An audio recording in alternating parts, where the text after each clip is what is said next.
Hey, hey, hey. Happy Monday. Come on in, pull up a chair. The Gaming Gang Dispatch is live and in the air.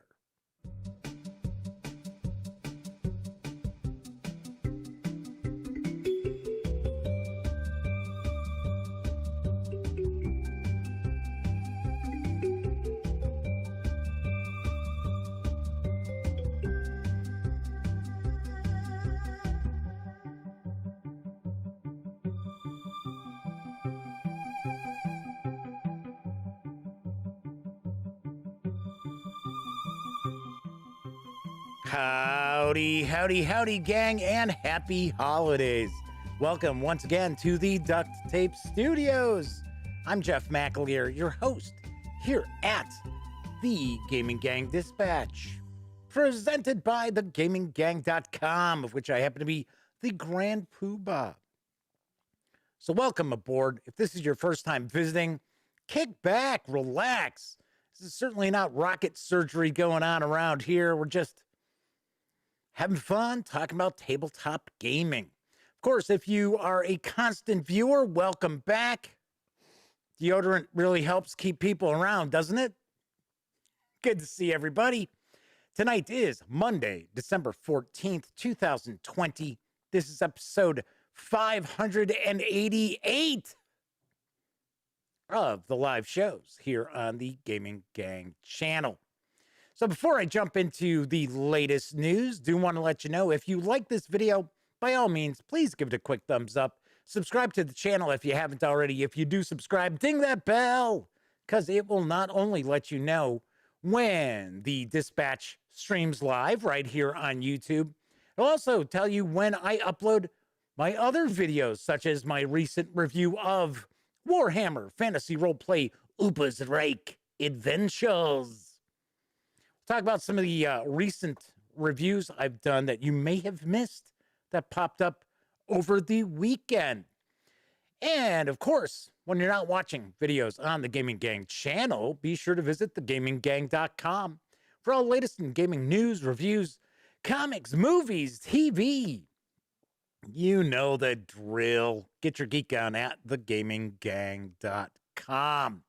And of course, because this is a live stream, that also means chat is available. It's not on screen. It's one of the ways that I keep some of the more unusual commenters at bay, but I do my best to pay attention to chat. So if you'd like to say howdy, maybe you got a question, a comment, by all means, chime in. I will do my best to respond. Sometimes chat zips by pretty quick, so I apologize if I miss a question or comment that you've directed. If it's something you really want to get my attention for, then I was going to say, just use that pay super chat thing. No, just type it out again. Because sometimes, like I said, sometimes things shoot past and I don't have an opportunity to see them. All right, so the Madman up in Michigan was the first out the gate saying howdy in chat tonight.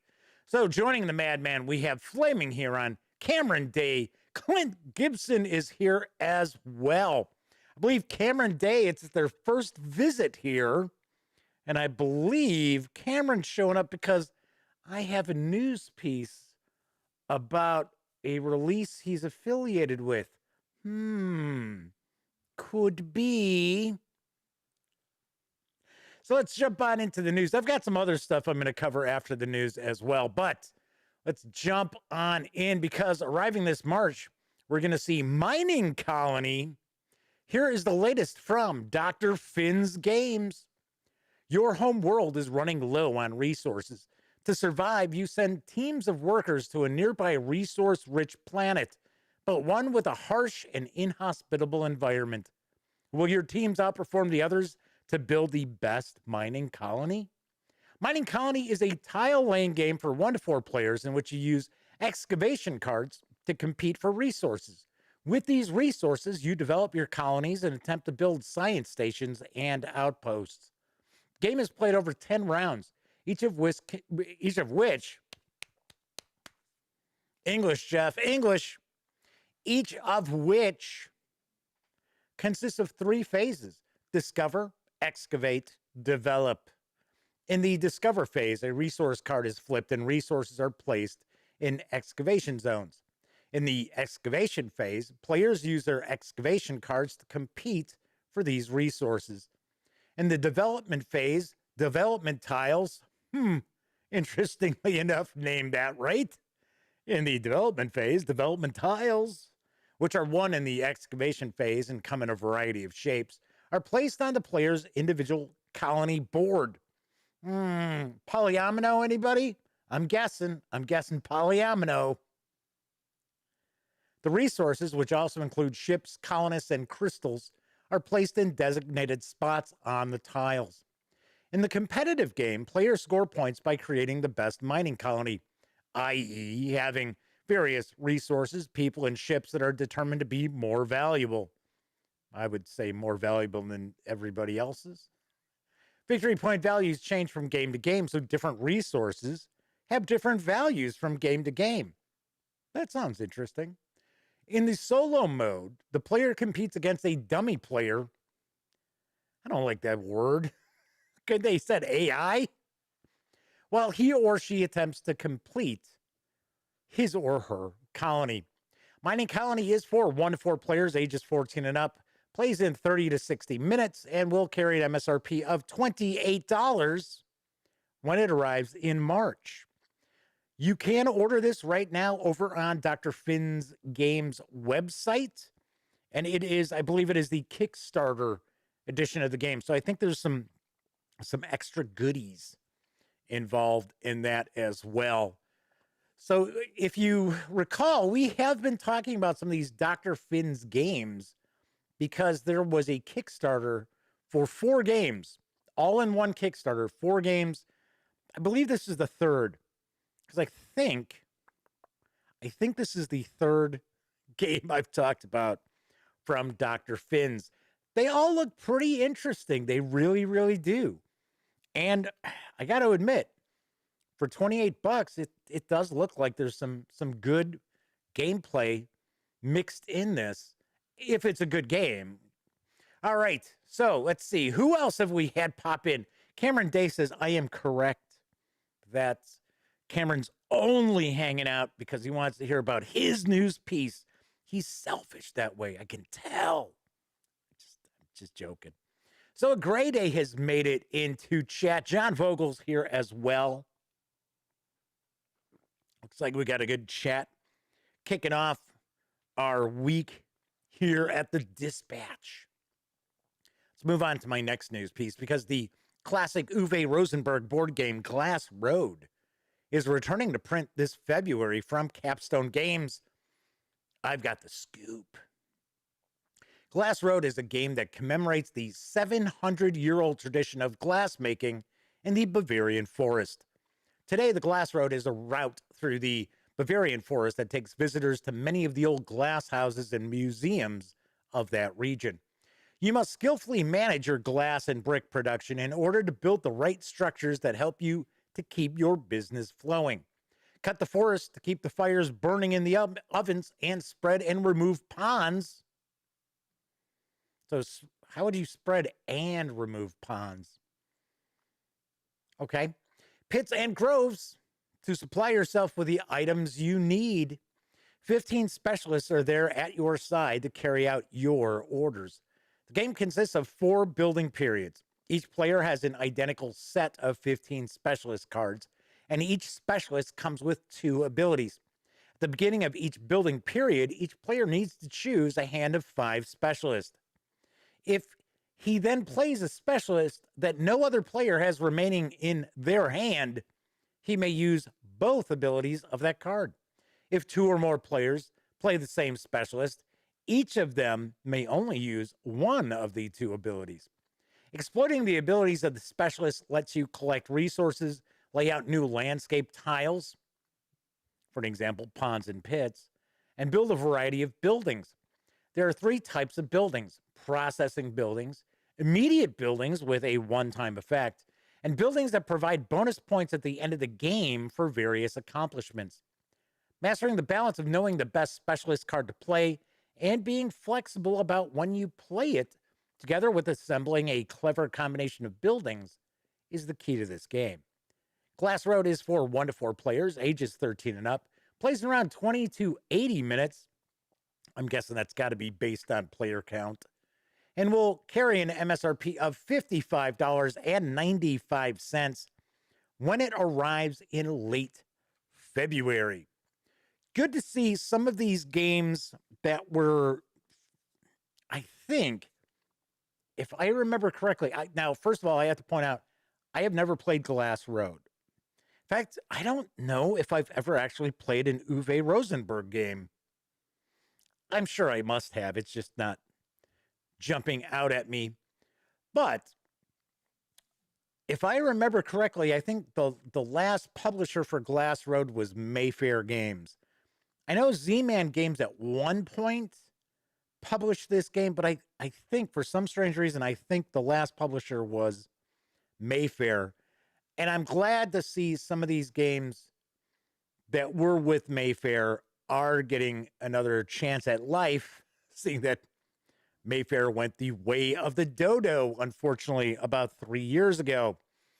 It's too bad. Or no, maybe it was about 2 years ago. No, I guess it was about 3 years ago, because I remember they announced it right before Gen Con.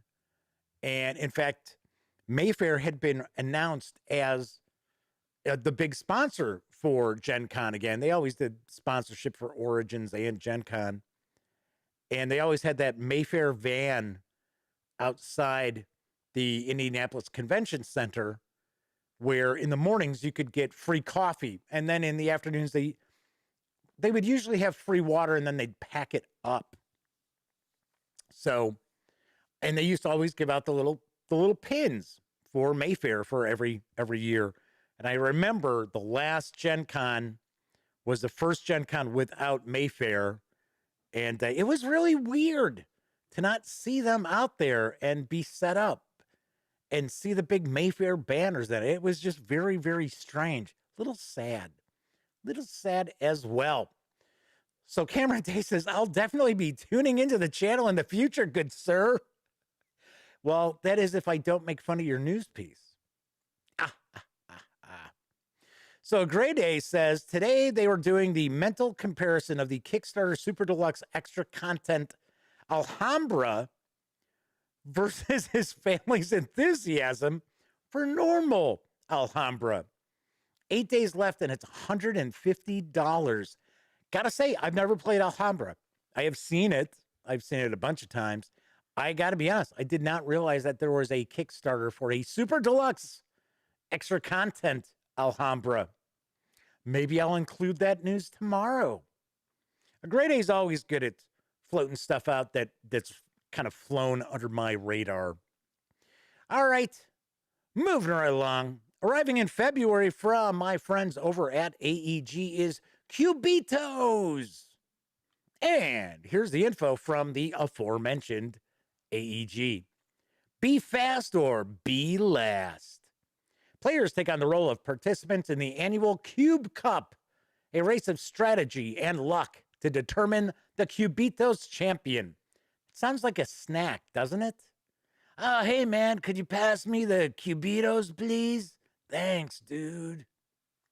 Each player has a runner on the racetrack and a support team represented by all the dice you roll. Each turn, you roll dice and use their results to move along the racetrack, buy new dice, and use abilities. But you must be careful not to push your luck rolling too much, or you could bust. Get ready to race with the wackiest group of characters to ever tie on some running shoes. And with 4 tracks to choose from, and multiple variants for each character, there are countless ways to play. Cubitos is for 2 to 4 players, ages 10 and up, plays around 30 to 60 minutes. It's going to carry an MSRP of $59.99 when it hits stores in February. And interestingly enough, looky what arrived today.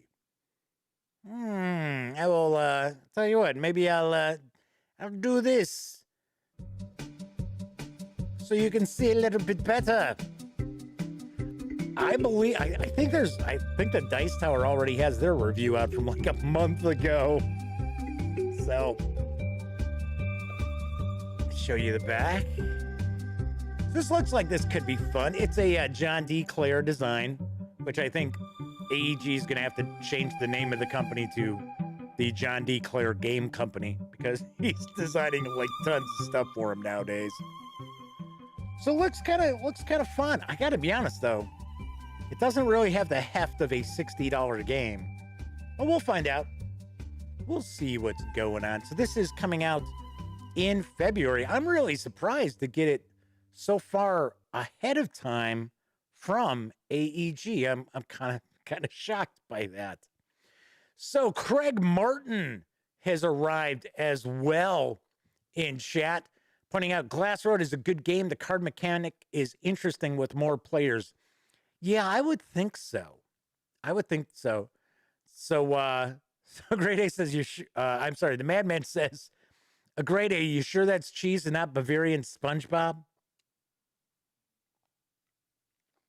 Yes, because it's funny. There's a big cheese. The teams look really bizarre. So we have these blocks of cheese. And I think the racer for the blocks of cheese is the big cheese. Then it looks like we've got some crabs. It's like, okay. All righty. Let's move on into some role-playing game news, because newcomers Daylight Publications have released their first 5e campaign. I've got the skinny on Supers in Sorcery. Welcome to Beacon, a glowing metropolis sitting on an ancient alien world surrounded by portals from across the multiverse. Coming to you from Daylight Publications, our debut setting offers you high fantasy adventure with comic book level action and excitement. From an all-new class to original subclasses, new races to a new origin system, and above all, the new setting of Beacon and the planet of Gaiasla?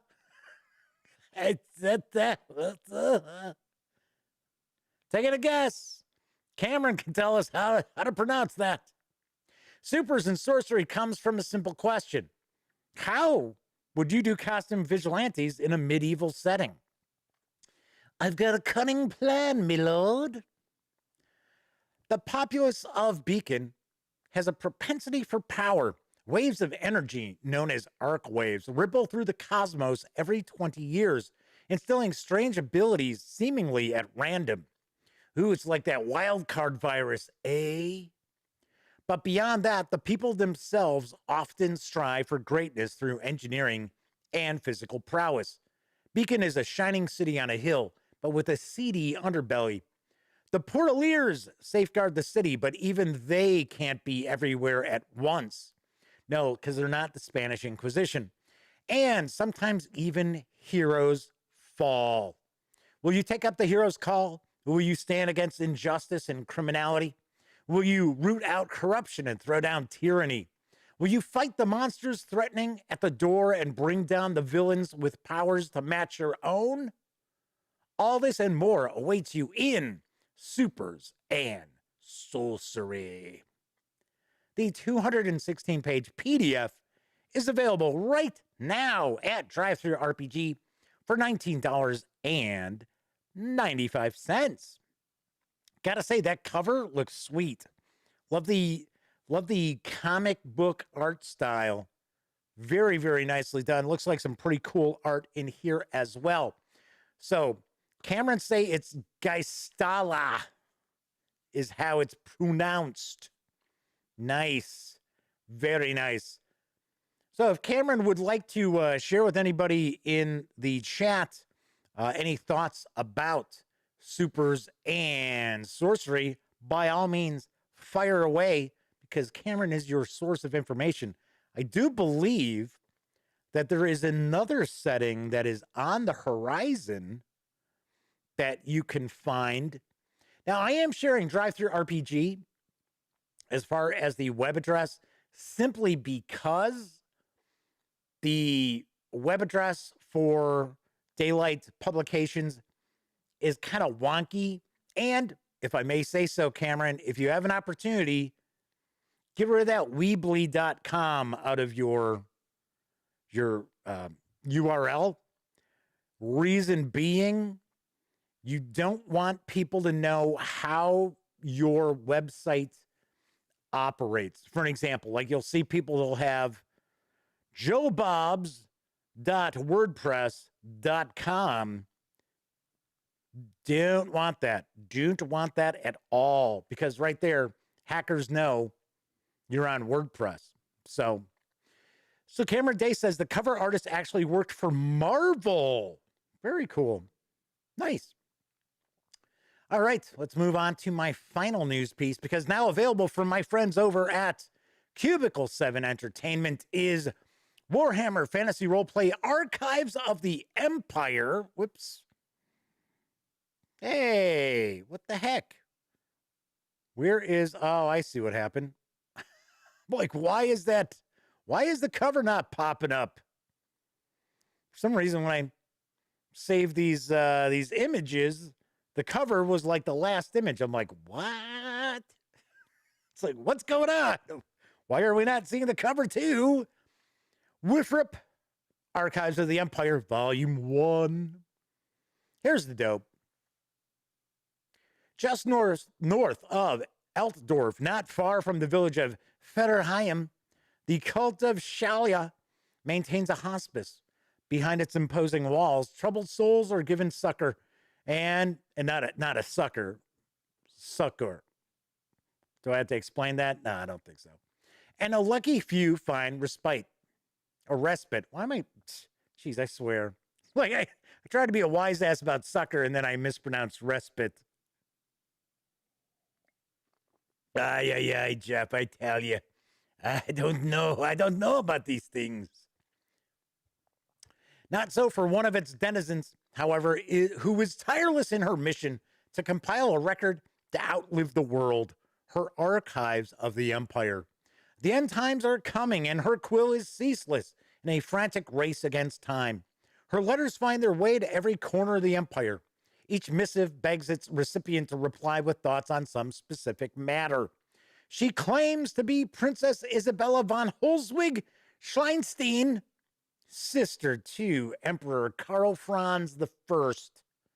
Stranger still, some who reply seem to share in this delusion. Welcome to Archives of the Empire, Volume 1, a fascinating and diverse collection of articles on topics that cover the length and breadth of the old world. First volume focuses on the other species, dwarves, elves, and halflings, whose presence enriches or enrages the world of Warhammer Fantasy Roleplay. Volume 1 details new locations, careers, and NPCs, perfect for inclusion in your next Wifrip adventure. Archives of the Empire includes. Jeez. I'll have to explain something once I'm done with the news here. Archives of the Empire includes Karak Asgaraz, an exploration of a dwarven hold that, though it has seen better days, still holds strong in mountains that loom beyond Ubersreich at the very edge of the Empire. There's Imperial dwarves. While they think of the Karaks as their home, many a dwarf has never set foot on ancestral lands, instead living at the very heart of the Empire. We've got halfling clans from Skelfsiders to Thorncobbles, Rumsters to Lowhavens. Learn about the Empire's halfling, very extended clans and multiple families. There's a guide to the Mootland. Join the simple folk of the Mootland for a grand tour of their fertile province, its farms and villages, rivers and forests. Now, make sure to smear yourself with this, or the bramble beaters will get you. The Lorn. Delve into their politics, culture, and the threats that haunt this ancient colony of elves, nestled between Nordland and the Wasteland, which survived to the modern day. Archives of the Empire is an excellent and entertaining addition to any gaming table. Packed with lore, NPCs, and exciting adventure hooks, this collection will kickstart your next adventure without having to go to Kickstarter in Warhammer Fantasy Roleplay. The 94-page PDF is available at Drive-Thru RPG for $19.99. Do have to mention, as much as I'm pals with the fine folks over at Cubicle 7 Entertainment, 20 bones for a 94-page PDF is too much. It's too much, Dom. Gotta say it. I can't sit there and talk about other companies with their page counts and, more than 20, 25 cents per page and then not mention it when Cubicle 7 does the same thing. Come on, guys.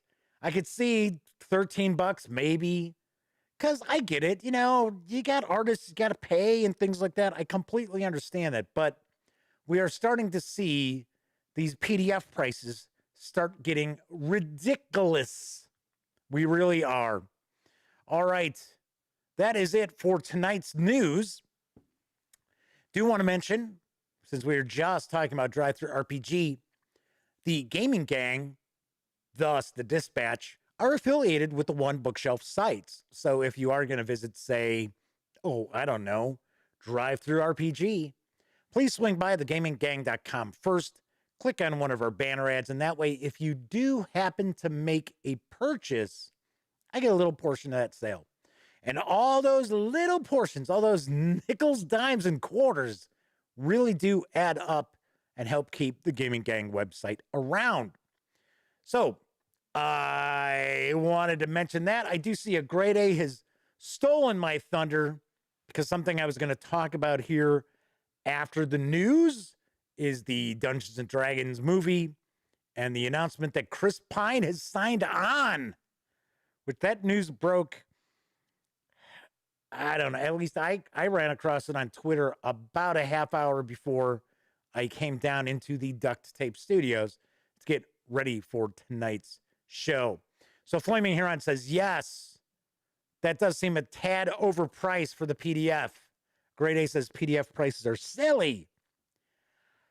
Yeah, they're getting really weird.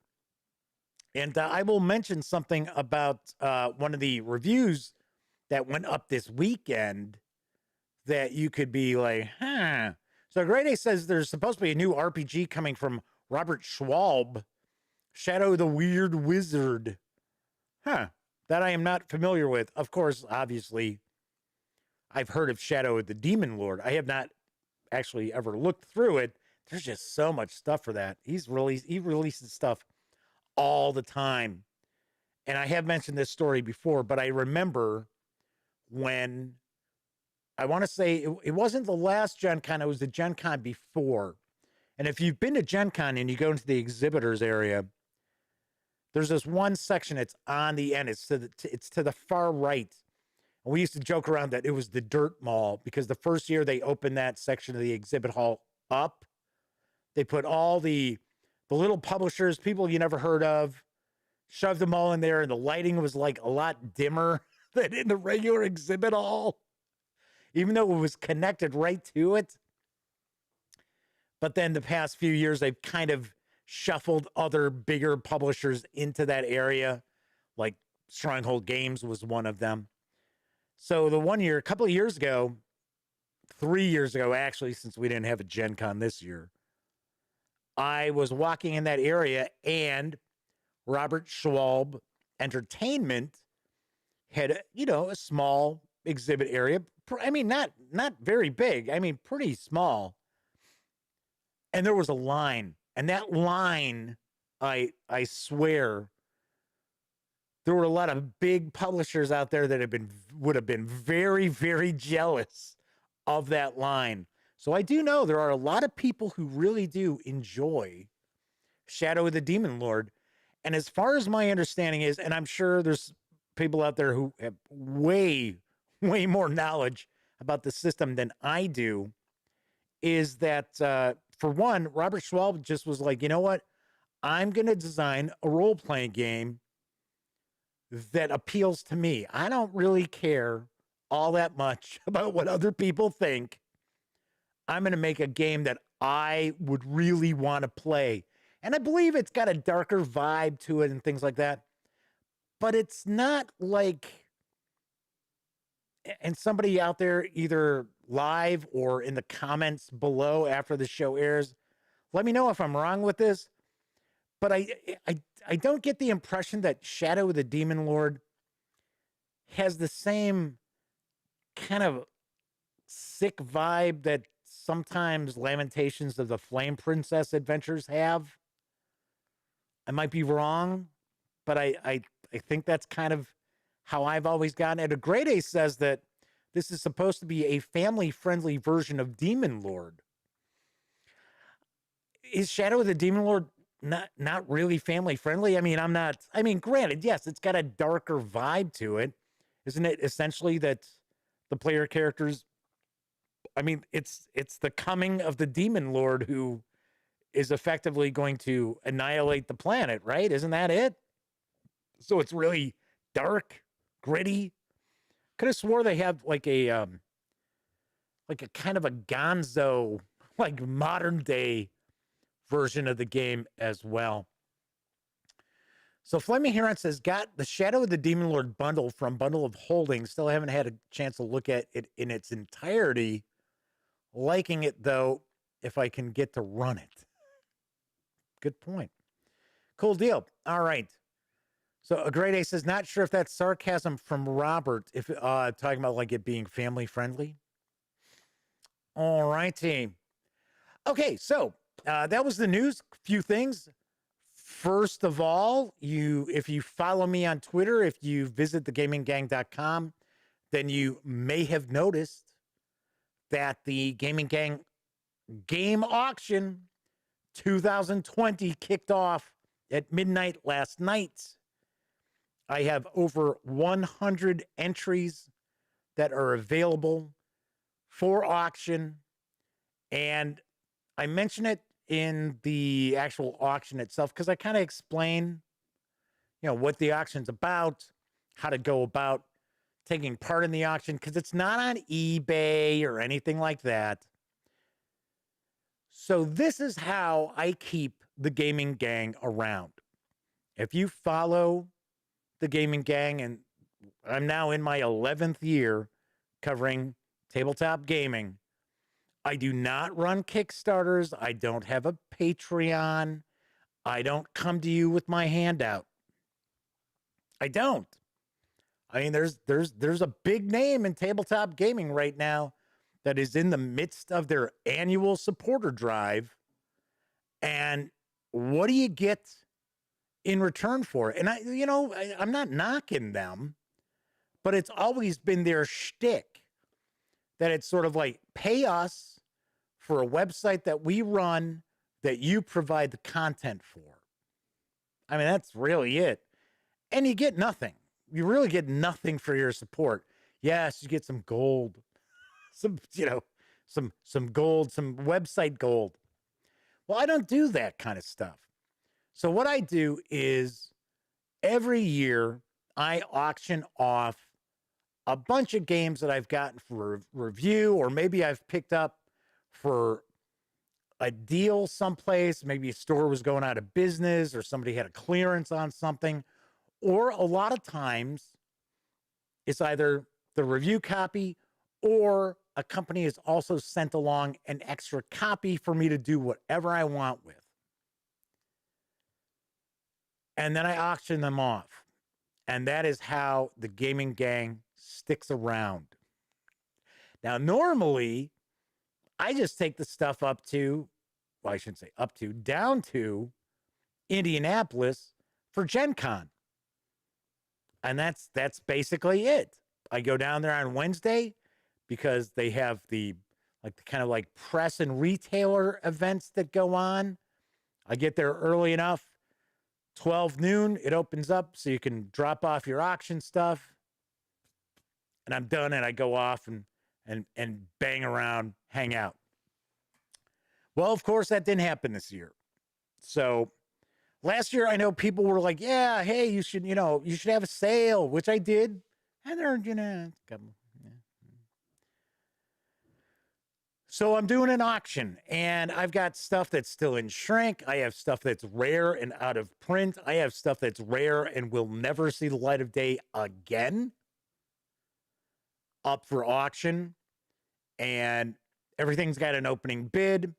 And I explained what I basically did. If it's something that's new and shrink, I took a look to see what like the lowest MSRP is. And it's about 60, 70% of that. If it's something used, also want to point out, I don't trash my games. You know, these are not games that have been taken off the shelf and played dozens of times. They've only been played for review. There are a few that I didn't care for. I was going to give a negative review, and they didn't even get a review, and they didn't get 3 plays. So anyway, do want to point that out. So, I mean, you know, and some people, if some people are sitting there thinking, oh, wow, that's awfully high for, you know, an opening bid on XYZ game. Got to keep in mind, this is my way of saying, hey, help support the gaming gang, and you're going to get something in return. And it's not a just, hey, thanks so much. Here's some internet gold you can't do shit with. It's not some, hey, here's a promo card from such and such company for XYZ game you probably don't even own. Thanks for your support. No, I actually, you get some good stuff out of it. Something else I pointed out in the auction as well is if you're the winning bidder of 3 items, I'm also going to toss in a free small footprint game because I've got tons of them. Absolutely free. So just, and it won't be dreck. It'll just be stuff where I'd feel weird being sitting there going, oh, hey, well, you know, $2 bid on this. That'd be silly. It'd be super silly. All right, going back to chat. Oh, I should also point out, I don't think I have a single bid on anything. Yeah.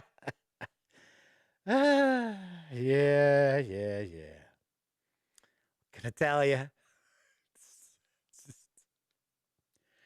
Yep. The reality is, if the auction goes really, really poorly, that does not bode well for the future of the gaming gang. It does not. Anyway, so the madman says, I'm grabbing some Pepsi. Now they call it Pepsi Zero Sugar. They used to call it Pepsi Max. I liked it when they called it Pepsi Max. So the madman says that there are bids on 3 items. That must be the madman.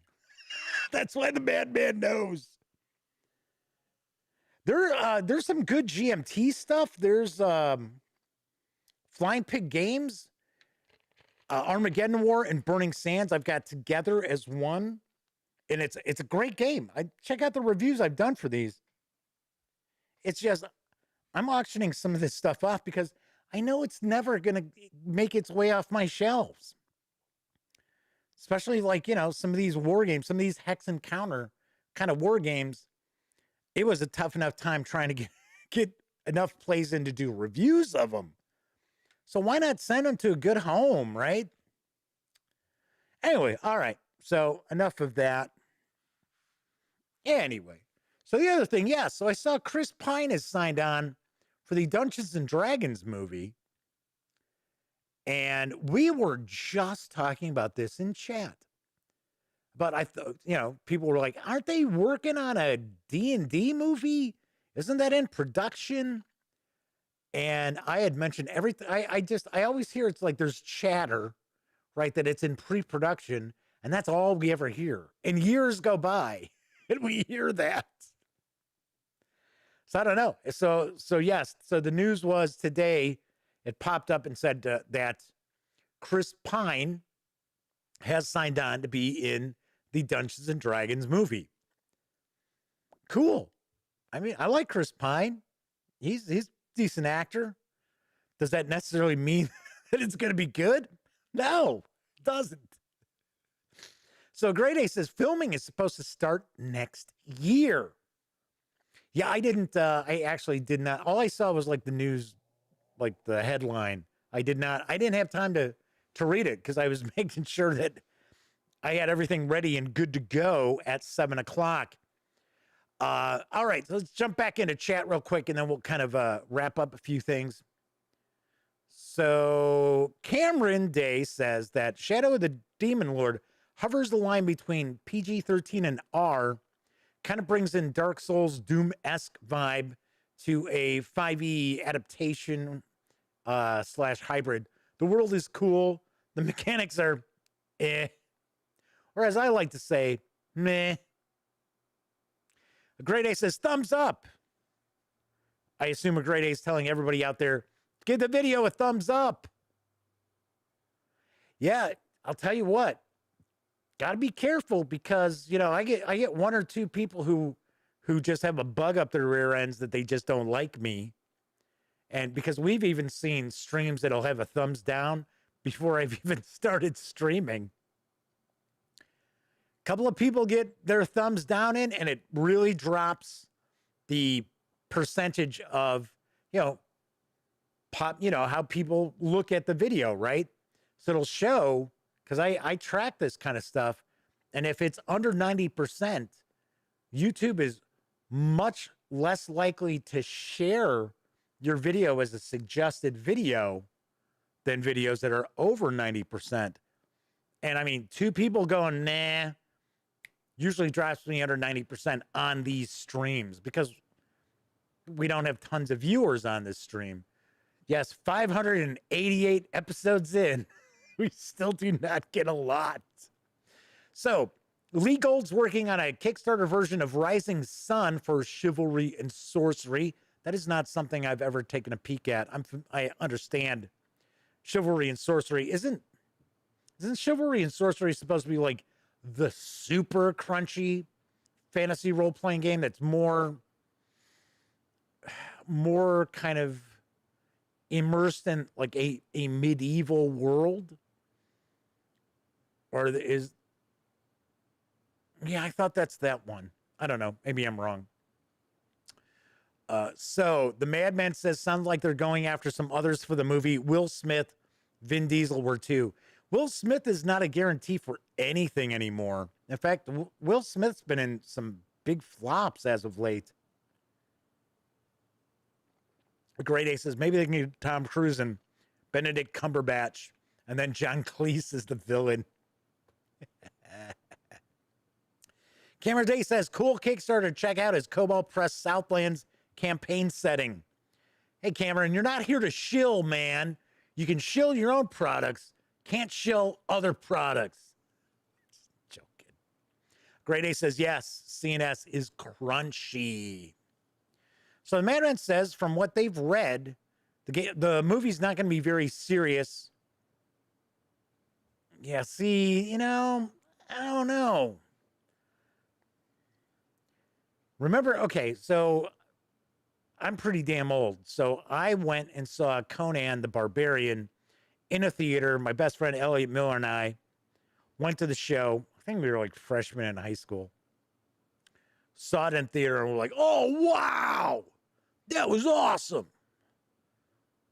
A few years go by, not too many, and Conan the Destroyer comes out, and we are like, oh, man, we are so ready for this.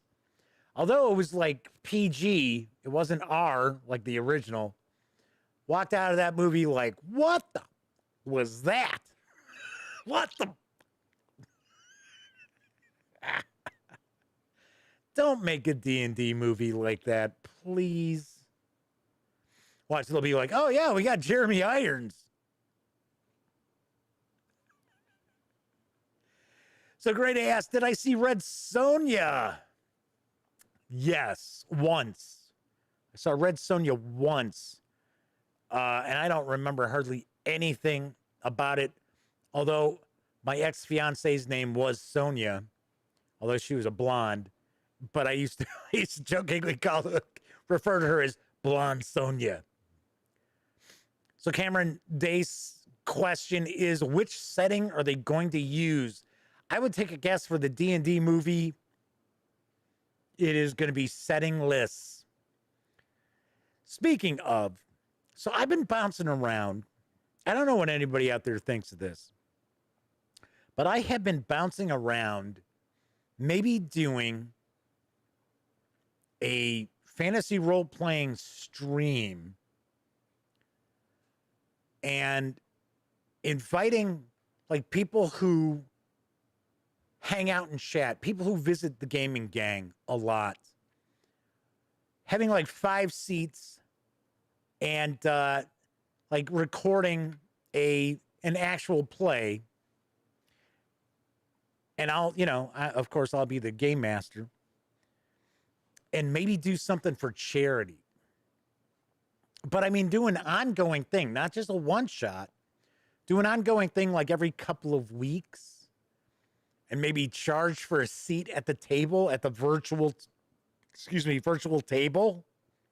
And I'm looking at maybe using the Foundry because the players don't have to download any software. They don't have to purchase anything or sign up for a membership or anything like that. It's browser based. So Cameron Day says they gotta go. Love the channel. Thanks so much. Thank you. Thanks for hanging out. And don't be a stranger. Swing on by. And if Supers and Sorcery comes out in a physical copy, reach out if you'd like to see a video review. All right. Anyway, so I'm kind of thinking, I don't know. Flaming Huron says, hell yeah, I'm all for giving to charity if I get a game running. Nice.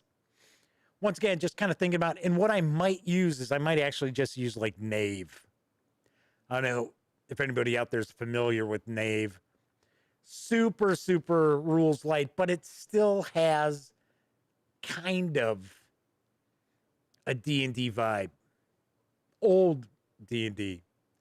And I might actually take like an old D&D module and run that. So I would have to say if there's, people out there who are like, oh, I've read every Dungeons & Dragons adventure that's ever come out, probably don't want them around the table. So, just a thought. It's just a thought. All right, last thing I do want to mention, there were a good number of reviews that popped up after last week's final show for the week. So I do want to remind you, in case you've missed them, I don't have a video today. I was doing my best to have a new video, review, unboxing, what have you, not an episode of The Dispatch. That doesn't count. Have a new video every day up until Christmas. I don't have one today, and I'm not going to be able to get one done tonight. And it's because all the stuff I had for the auction, I was digging stuff out. If you saw episode 500 of, well, this was called The Daily Dope, then you already know what the duct tape studio sort of looks like behind the scenes. And I don't have like a lot of room, I know it looks like a vast professional studio here. I know it doesn't look like that. And I had to tear all of this stuff apart and put all of this stuff back together. That's why you might notice some of these things just aren't exactly the same as they were. You might notice I have some new toys behind me as well. That I got some pops, some Funko Pops for my niece. So I got a couple for myself. I know, I'm a big dork. So that's why there's no video today, because I was doing all that stuff last night. Well, actually, I shouldn't say last night. All through yesterday. And I had to put everything back together today. So, my apologies. But hey, there's still a lot of videos up. So I got my review for the Pathfinder Beginner Box for 2nd edition. I know a few folks have checked that out. So Thank you very much. Also have my review of Warhammer Fantasy Roleplay, Uber's Reich Adventures. This is volume 1. And enjoyed this as well. In fact, all of these got good reviews. I try not to waste too much time doing negative reviews. That's why you very rarely will see a negative review. In fact, like I guess like my most negative reviews nowadays you'll see is sort of like a 6, 7, and I very rarely do a 6. Because it's just, I'll let the company know, I'll let the publisher know and say, hey, you know what? It's going to get a negative review. Here's some bullet points. Do you want me to still do it? They're always like, no, it's okay. Thank you. So Uber's Reich Adventures Dungeon Pets, which is from Josh Skull Dixon. Really, really like this. There's actually a couple of 10s out of these 4 reviews. And then I reviewed The Excellence, which is from 9th Level Games. So this was my other review. And of course, I'm going to get this out and play this tomorrow because I actually have an opportunity to do a little gaming tomorrow afternoon. I might try to see if I can get a review of this up relatively quickly. So we'll find out. So there was something I was going to mention as far as when I was like screwing up trying to read the sell sheet info. So before I went live, and I should know better than to do this, right? My streaming software pops up that it's got an update. So I'm like, oh, yeah, I should update it. And I'm thinking, I wonder if this update takes care of that problem. Because remember last week I had the one episode where I was trying to do the stream and it would go 5 seconds and just cut off, just drop me. And it was either an NVIDIA graphic card driver update or it was a Windows update. So I had to roll everything back. I've still rolled everything back. I haven't gotten up to speed on the new like updates I should have. So I'm wondering if this update to the streaming software is because of that. I don't know. I'm going to look into it. So I did the update and I open it up and it's huge. So usually I have it kind of minimized off to the side so I can just click through my little scenes and I can get a little picture of me, right? A little video screen. This thing's huge and I'm trying to shrink it down and it won't shrink down right. So I'm going to have to screw around with that to see how I can resize that. So my normal kind of teleprompter's all messed up. So you may have kind of noticed me kind of like going like that as I was doing the news. Ha, ha, ha. See, is there anything else that I wanted to mention? I don't think so. I don't think so. So basically, so it's like the auction, Chris Pine and the D&D movie that I don't know. See if anybody out there, and if you watch the show after the fact, and you'd maybe be interested in taking part in an actual play. And once again, we're not doing this actual play because we want a ton of people watching, because that ain't going to happen, Dooley. But more for the people who take part are going to make a donation so that they can take part in the live stream fantasy role-playing adventure. If you're watching after the fact and you're interested, please comment below. Comment below whenever you want. I mean, you can even be critical. It's okay. It's just when people are just complete jerk-offs for no reason that I sit there and go, that comment's gone. Goodbye. All right, so we'll wrap up. I'll take a peek through chat. So a great A asks, so to bid, we need to comment on the auction comment section only. Yes.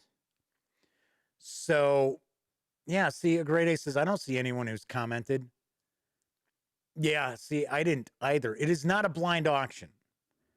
So I explain in the auction information that at around midnight every night, I will take a look to see what the high bid is, and I will go through that list and I'll just put what the high bid is.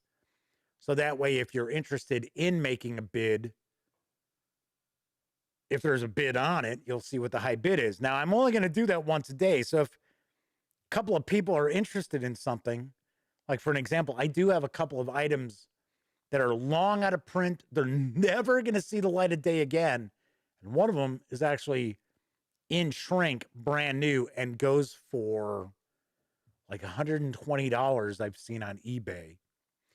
And that's it. That's all you got to do. You got to comment, and you have to put your email address in the comment, because that's how I'm going to contact you when the auction's over. But once that auction is over and I've established contact with you or whatever, right, the bidder, I will be deleting those emails out. They don't need to be floating there on the website. Not that there's like,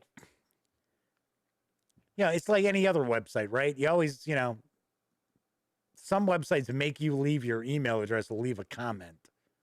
So that is how it's working. All right, so so Flaming Heron says you comment below the video with your email. Well, there's no video. It's just comment on the post. So yes, you have to comment on that post. That's how it'll work. Maybe that's why nobody's bid yet, because nobody could figure out. It's but yeah, that's basically all it is. You're just going to comment, and I even mention in the article, because it's like there's a bunch of there's a whole like, hey, this is what's going on before you even get to the slideshow and the items. So because I was sort of like, want to make sure that, and I'm sure there's something I've left out, but I tried to cover all of the bases on that as well. So Grade A says, can't we just email you? No, you can't. There is an email address if you really have some questions you must ask. And it is TGG Auction 2020 at thegaminggang.com. But I already pointed out the condition of these games, and if they're not in pristine condition, I mention it. And there's only like 2 or 3 that, and like one is a copy of 7th Sea, the new edition that came out from John Wick Games before it went to Chaosium. It's got some dings on the front cover, but that's how I received it. That's why they sent me a review copy, was because it had the dings. So, but no, you got to comment, because that way, number one, people will see there's people actually taking part. And number two, that's how I'm going to be able to track the bids. So, yeah, sorry. So Flaming Heron says, well, questions, apparently maybe Jeff can work something out. I'm trying. So the madman said they may have done something wrong. So Mr. Underhill 40 popped into chat. Welcome aboard. Saying hello from sunny Miami, Florida. Well, howdy from cold and chilly Chicago area, Illinois. Yeah, today was lousy out. Dry, but below freezing. We didn't crack. I don't think we cracked 32 all day. All right. So that is it for tonight's show. Once again, if you like the video, I know what I was going to tell you. I know what I was going to say. Kind of piggybacking on the thumb up the video. It's important. I'll give you an example. So all last week, I keep my fingers crossed that the show cracks 100 views at some point. A Grade A says, I just bid, but it says it needs to be approved. All right, I will go in and check the settings on the website so that it will just allow the comments. Because the thing is, I get tons of spam, and I have a pretty solid spam comment filter on. So maybe that's doing something. So I will look to take care of that. Anyway, I was going to say that I keep my fingers crossed that the shows get more than 100 views. I know that's nothing. But out of those 100 views, I might get 20 thumbs up, which is actually a pretty good rate as far as YouTube goes. But the thing is, if I get 3 people who do this, right? So 3% of, let's say 100 views, 3 thumbs down. So that's 3% of the people who saw the video for whatever amount of time said, nah. That kills my chances for that video to be shared on other videos because of those 3 people who thumbed down, because I don't get that many views. So when people wonder, well, how come more people don't watch the show? It's because people don't know about it and they're not getting, introduced to it through YouTube. It's just YouTube does not really share my videos. I'm just a small fry. So anyway, all right. So the Madman says that they received the same message when they put in their bids. Okay, so I will go in as soon as I finish this up. I will pop in and take care of that. And that way, I know for a fact when I came down to get set up for the show, there were no comments that were sitting waiting for approval. So, all right. Anyway, as I was saying, if you like the video, by all means, be sure to give it a thumbs up, subscribe to the channel if you haven't already. And if you do subscribe, ding that bell, because not only will it let you know when the Dispatch streams live Monday through Thursday nights right here on YouTube, I'll also tell you when I upload other videos as well, such as my review for Dungeon Pets. Check it out. Check it out. I think you might get a kick out of it. And of course, when you're not watching videos on the Gaming Gang channel, be sure to visit thegaminggang.com for all latest in gaming news, reviews, comics, movies, TV. Get your geek on at thegaminggang.com. Everybody who was hanging out in chat tonight, thank you so much. I always appreciate you kicking back and wasting time with me here. Of course, I do know that there are folks out there who don't have an opportunity to watch live. If that happens to be the case, well, I definitely appreciate that as well, even if you're watching on Memorex. And of course, I will be back tomorrow. Everybody enjoy the rest of your Monday or Tuesday or whatever day it happens to be for you. And as I finish up all my videos during this never-ending pandemic, I also hope all of you out there are being smart and staying safe.